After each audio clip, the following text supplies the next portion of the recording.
buah saya di penjara juga. Yang masuk, saya jamin kehidupannya. Mereka pun saya kasih barang untuk ngedarin di dalam. Sampai saat ini masih. Jadi memang sengaja dimasukkan memang untuk mengedarkan di dalam sel. Karena kebutuhan sel tuh banyak juga, sama seperti kebutuhan di luar. Berapa persen dari 100% penghuni lapas itu pakai narkoba? Hampir semua ya. Hampir 75% dan 80% itu pemakai. Berarti sipir tahu dan kalapas tahu dong? Tahu. Itu hal umum. Karena kan kita juga masuk barang itu nggak mudah. Biasanya itu uang tip atau apa segala macam. Selalu diminta. Berapa biasa minta? Sipir berapa, kalapas berapa? Ya nominalnya masih jutaan ya, belum ratusan juta. Masih jutaan. Misalnya jutaan, sipir tuh dapat berapa sih? Sipir sebulan bisa dapat 5 juta, 7 juta. Tergantung kita bawa masuk barangnya berapa banyak. Oh barangnya sekian, ya tinggal di itu aja proses. Kalau kalapas dapat berapa sih? Kalapas dia puluhan juta. Yang paling banyak demand-nya itu di penjara mana? Cipinang. Lebih banyak dia bandarnya. Salah satunya banyak kan anak buah saya selama ini yang ketangkep di mana. Mereka di dalam ya saya tanggung semuanya. Dia di dalam, hidup keluarganya di luar, saya tanggung semua. Oke. Sampai dia keluar. Sampai dia keluar. Secanggih apa sih bisa ngatur peredaran narkoba di dalam penjara? Alat-alat mereka canggih dong? Canggih. Mereka alat-alatnya lebih canggih dari pemerintah Indonesia sendiri ya. Masa? Iya. Secanggih apa? Dari mulai telepon, mereka pakai satelit, langsung tembus satelit. Tidak ada lagi lewat operator-operator Indonesia. Mereka semua pakai satelit. Jadi nggak bisa disadap? Nggak bisa disadap.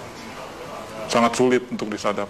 Tidak akan ada habisnya Indonesia. Karena Indonesia target terbesar di Asia untuk peredaran. Untuk peredaran. Kenapa Indonesia jadi target? Karena demand yang begitu besar? Demand yang begitu besar. Keuntungannya juga besar. Hukumannya juga ringan. Soal hukuman? Iya. Ringan, berarti nggak mungkin bikin jera.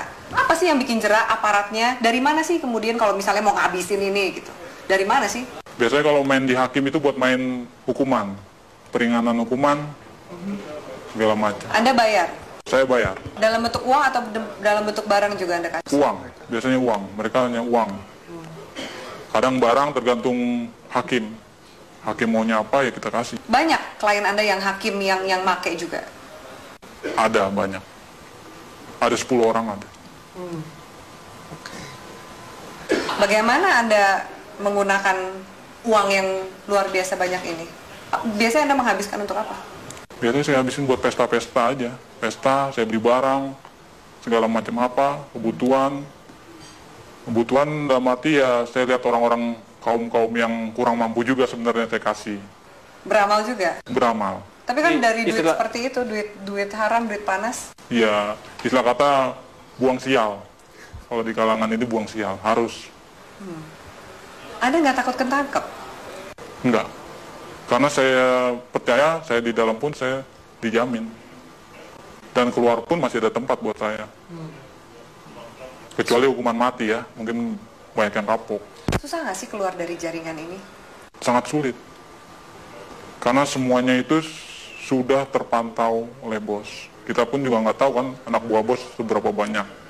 Yang kita tahu kan hanya segelintir orang yang saya percaya ada 30 orang. Mungkin dari lain ini ada lagi anak buah bos yang mantau saya juga. Bagaimana posisi saya, peredaran saya, perkembangan saya. Oke, dari Jakarta sendiri selain 5 bos Anda ini, Iya, ada juga jaringan-jaringan yang lain? ada, banyak.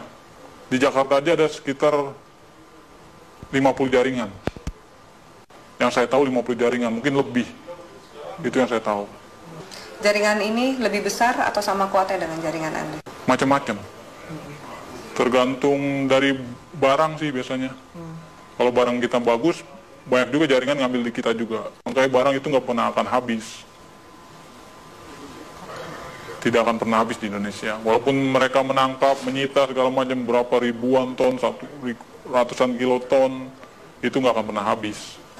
Karena itu cuma sedikit, paling seujung jari ya, ujung jarinya dari total barang yang ada di Indonesia. Kalau BNN sendiri, gimana Anda sebagai bandar ngelihat BNN? BNN saya lihat sih Untuk saat ini tergantung orang-orangnya sih, BNN juga. Sama lah sama yang di Polres, Polda, segala macam. Istilah katanya kan orang Indonesia itu hanya butuh duit. Semuanya ujung-ujungnya duit. Asal kita punya duit, ya lolos. Sampai ke jaringan, kalau kepolisian juga? Kepolisian udah hal umum. Udah nggak bisa ini lagi. Nggak mungkin dibersihin? Nggak mungkin dibersihkan. Karena memang aparatnya pun pemakai. Kenal sama bandar, kenal barang, nyuplai barang juga, begitu. Seterusnya. Bea Cukai gimana? Bea Cukai juga mengawasi kan? Iya. Seperti ini? Bea Cukai ada permainan juga. Maka kita di Bea Cukai itu ada sekitar 5 orang kita pegang di sana. Untuk tiap ininya. Apa peran 5 orang di Bea Cukai ini? Meloloskan barang. Meloloskan barang. Jadi ada pengiriman juga? Pengiriman barang, pengeluaran keluar barang, itu semua lewat dari mereka ini, 5 orang ini. Oke. Anda punya berapa rekening? Ada 10 lebih. 10 lebih. Kurang lebih satu rekening isinya berapa sih?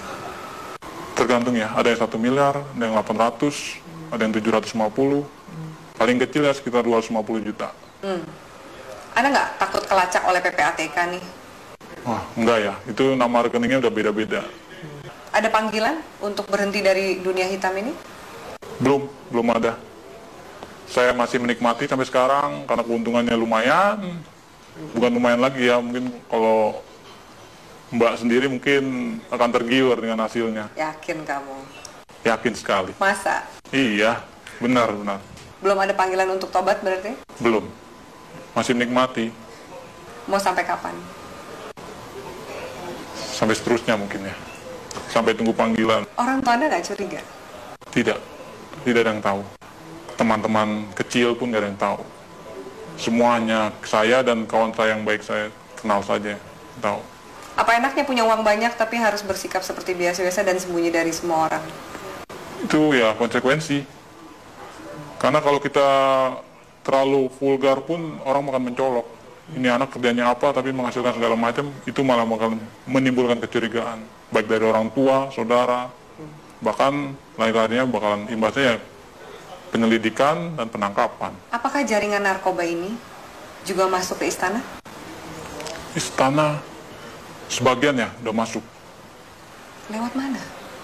Itu organisasi lain. Kita belum bisa sampai masuk ke sana. Mungkin ya organisasi ini lebih kuat dari yang bos saya punya. Itu sudah masuk. Ke istana? Ke istana. Oke. Transaksinya besar? Tetaplah bersama kami di Metro Malam pemirsa, karena setelah jeda pariwara berikut, Metro Malam masih akan kembali dengan sejumlah informasi.